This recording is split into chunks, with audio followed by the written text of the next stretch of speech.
to go to Gaza Strip in order to decline the number of trucks as an obstacle. But we'll never quit. So as we talked about, let us talk about the humanitarian needs first.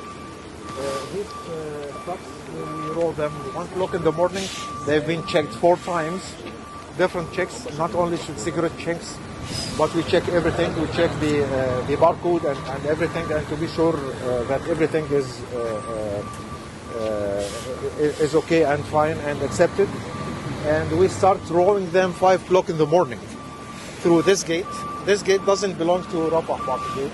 This belongs to the other gate, like you see this truck. So they go all the way down, parallel to that fence. After 4 kilometers, they reach Karam Abu Salim, the Egyptian yard. They be checked again. Then the Israeli yard. Then they drop the cargo. And the trucks from the international organizations, they reload them and spread them all over Gaza Strip. So this is concerning the humanitarian aid. And we have 6 or 7 warehouses. And when we go to the warehouse which belongs to the ERC, he is going to explain in details the process of the humanitarian aid, how we receive them, how we are packing them, what's the obstacles, what's the positive, what's the negatives. And we have coordination with most of the international organizations. Concerning the patients and the diseased people who came from, come from Gaza Strip, we have 2 types. Diseased people who couldn't take the medication since many months or a year or more, and they need to be cured, or injured people related to the conflict because of the bombs and IDs and these things. And as I explained in the briefing room, as soon as they start moving from the hospital inside Gaza Strip, we track everything. We track the name. We have the list of the names, and we have the medical history, the diagnostic of the patient, and we track them until they reach the gate. Then the other gate is the Palestinian gate. The Palestinian gate runs with a group of people from the Palestinian Authority, not from Hamas, as we agreed with Israel and Hamas, and the people from the EU. And they check everything, the names again, and the medical history. And we have communication with all the parties, and we communicate, and I receive all the information in prayer to their coming, to be ready. Then they go through the path between the Palestinian gate and the Egyptian gate, which is 30 meters only, very, very close.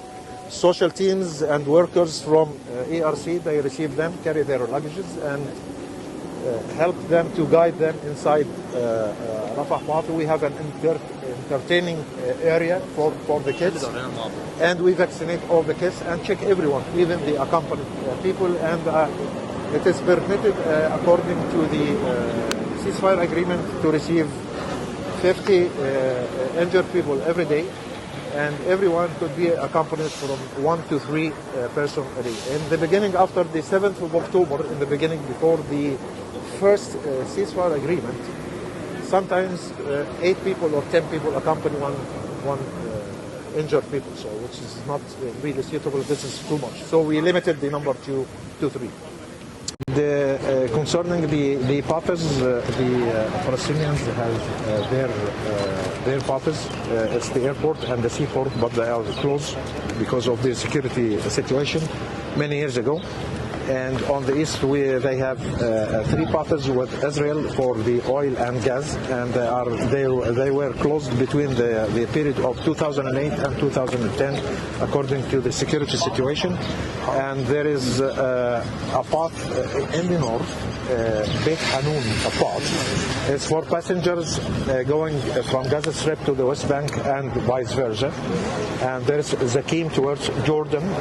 It's open from time to time, but the number of trucks is very limited, between 25 to 30, and most of the time it's closed. During this critical time, and under your permission, I will just give a brief about your organization, because the organization consists of 35,000 personnel, because they have other missions around the world. And actually, We consider them as one of the successful organizations in Egypt. And concerning this government, we started with 1,000 personnel working here in Al Arish. Then we raised it to 1,200. And today we have 2,500 personnel. 90% of them are volunteers. They go through the net and join the ARC, and they pass the test because there is a specific lines to meet with the standard. They have training, and it's a variety of training according to the job description. Then they have the second test. If they pass the test, they be treated as volunteers. And 90% of the 2,500 are volunteers, graduated from universities or even in high school. And 80% out of these 90% are females, young females, which is really a good training for them to face the society in the future. And they are handling everything, and they have connections with all the international organizations like the WCF and the Palestinian Red Crescent and the Red Cross and